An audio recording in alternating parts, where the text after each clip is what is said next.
Guys, I'm so kilig. Wala akong NRR ngayon. Like, guys, minsan lang itong mangyari. Kasi, di ba nga nakaraan sinasabi ko sa inyo na hinaulan talaga ako ng NRR. I know that you guys don't even get what I'm saying, but it's a good thing. Today is a good thing. Today is a good day. And I don't know if I'm gonna go home agad kasi I need to study. Dahil sa Tuesday, may F2F kami and panigurado may quiz kami about dun. So, I need to keep up with my classes. I need to review my classes. So, I just don't wanna stay sa McDo. Kasi ang unhealthy niya, girl. Like, araw-araw na lang ganito. Putang ina. Kaya siguro sa bahay na lang ako magre-review.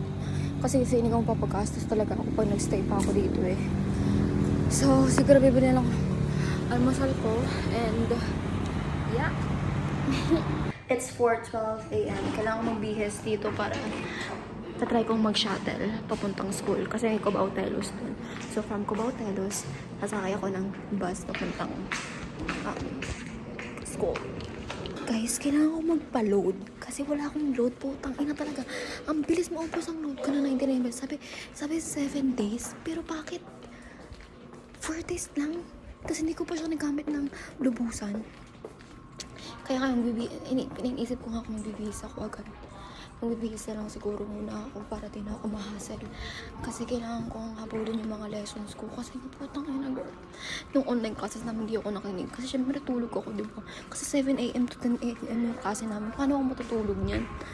Oh my God, so much. I'm gonna be a nursing student in a while.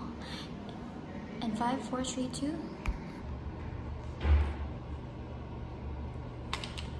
Nakalimutan ko yung uniform ko.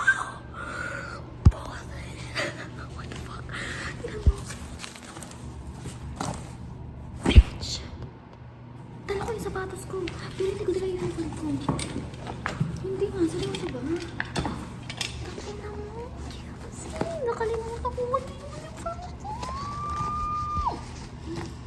Girl, I don't wanna... Ayoko nang umuwi ng bahay kasi putang ina, girl. Anong oras ako maghihintay noon? I mean, maghihintay pa uwi ng bahay ng jeep. Girl, what the fuck? This is so fucked.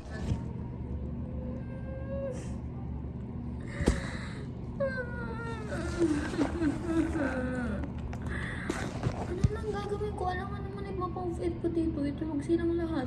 Tapos magagastos pa ako, kaya nga ako didiretso sa school. Kasi nga parang hindi na ako gumastos ng pera pang movie at pang joyride. Tapos tangay na talaga diyan. Tangay na.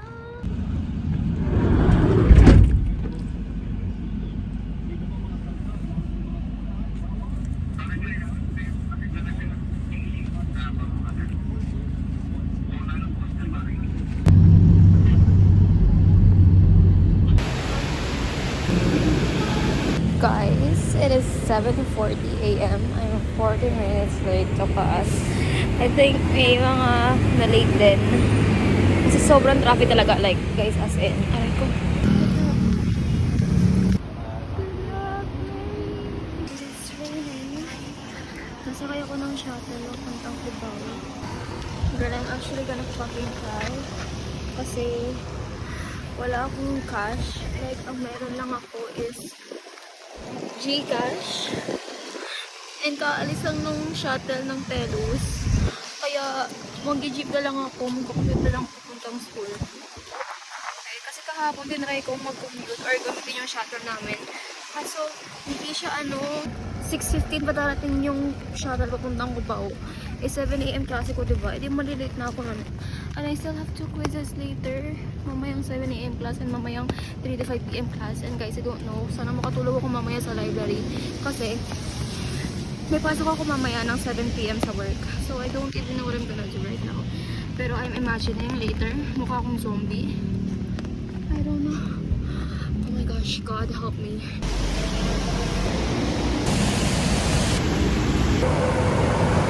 Guys, I forgot to cash out. Wala na akong cash. Saktong-sakto lang yung pera ko sa pamasahe.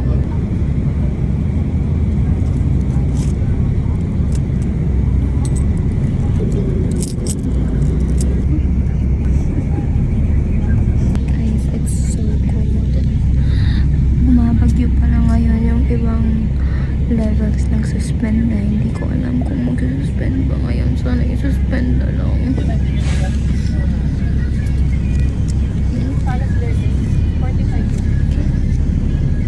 I'm reviewing sa phone ko.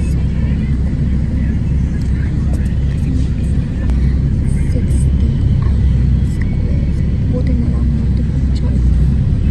I-suspend na sila ng klase pero hindi pa kami nag-suspend. Kaya mag-bihis ako ngayon and I think it's 6:20 AM now. I haven't reviewed yet ng maayos.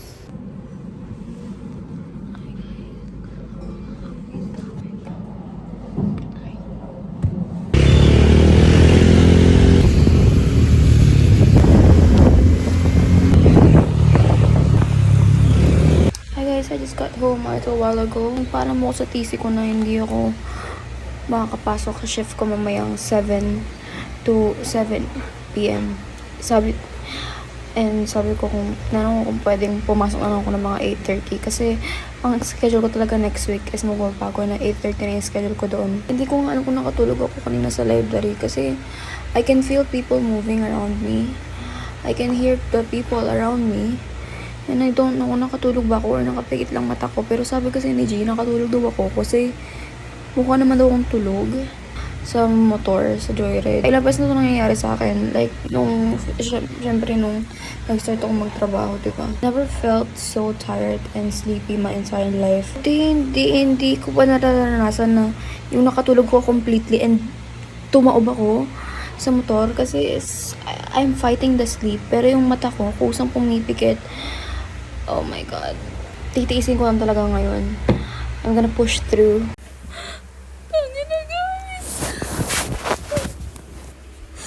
Nag-alarm ako ng 3 PM. Hindi ako nagising ng 3 PM. 6:40 na. Late ako sa trabaho. Gago dyan.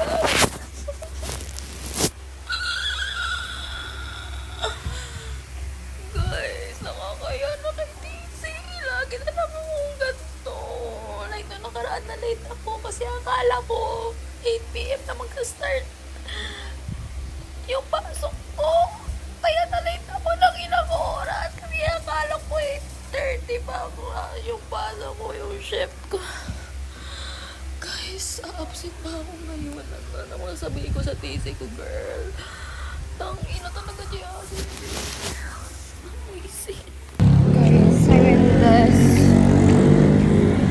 depressive state na naman. Guys, I'm holding on. I need to complete it. Kahit gusto ko nang mag-resign. Oh my gosh, it's fucking raining.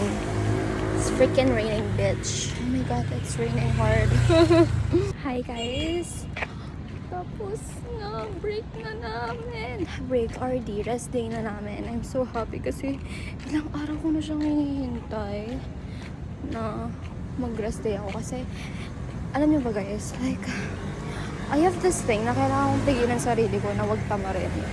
Kasi lagi na lang talaga, yun talaga yung sakit ko, katamaran. And I tried to fix it by doing my makeup right now. Like dati kasi kapag pumapasok ko sa work, naka-blush on sa lip tint lang ako. Kaya, to make myself feel excited sa work, I did my makeup. Like naka-full, hindi naman full face of makeup, but naka-eyeliner ako. Naka-mascara, naka-eye glitter, which is like, I don't do it anymore. I don't do that shit anymore because they never had the time. But this is like a good thing, a good way to do it. Because na-excite ako mag-work. Like, it just makes my day. Alam mo yun? And I feel so pretty. Oh my God, that's for you, okay. Guys, I'm so fucking pissed right now. Nawala ko na naman yung nameplate ko. May case presentation kami bukas. And you know, kahapon ko kasi pinadala to. Kasi nga case presentation namin, kailangan complete uniform. Tapos, Joyride ko siya pupunta dito. Eh di 100, 200 na yon. Kasi 186 siya. Tapos syempre, binigyan ko ng McDo, yung nakapulot. Ang ina, 200 ulit. Ang ina talaga. Tapos ngayon nawala siya agad. Wala pang 24 hours. Guys, I can't wait to eat this. Mamala ko ng pandesal.